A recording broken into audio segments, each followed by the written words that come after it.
Sosok Asmaul Husna, istri yang tega membunuh suaminya di Kabupaten Rejang Lebong, Provinsi Bengkulu. Pelaku sendiri adalah warga perumahan PU Kelurahan Talang Rimbo Lama Kecamatan Curug Tengah kini harus berurusan dengan hukum. Ini setelah perempuan tersebut melakukan tindakan keji terhadap suaminya sendiri pada Kamis, 20 Juni 2024, pagi. Pelaku tega membacok suaminya sendiri yang bernama Wandra Hafiz, dengan sajam secara membabi buta hingga Wandra tewas di tempat. Ternyata, pelaku selama ini memang terkenal bermasalah di lingkungan sekitar rumahnya. Ketua RW 04 Kelurahan Talang Rimbo Lama, Kecamatan Curug Tengah, Sairullah, mengatakan, korban semasa hidup merupakan seorang marbot masjid yang sangat rajin.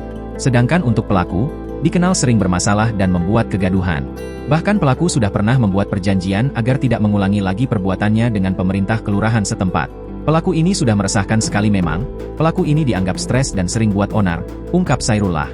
Ditambahkan warga lainnya, pelaku semenjak tinggal di perumahan PU Kelurahan Talang Rimbo Lama, Kecamatan Curug Tengah, sudah sangat meresahkan. Bahkan tak sedikit warga yang takut kepada pelaku.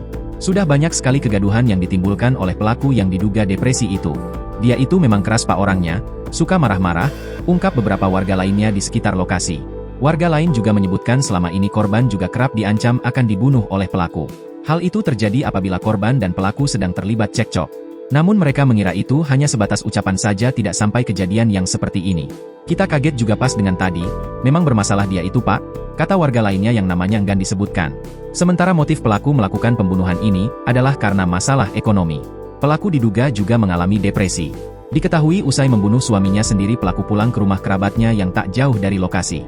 Sebelum pulang, pelaku membuang sajam yang digunakan untuk mengakhiri korban terlebih dahulu.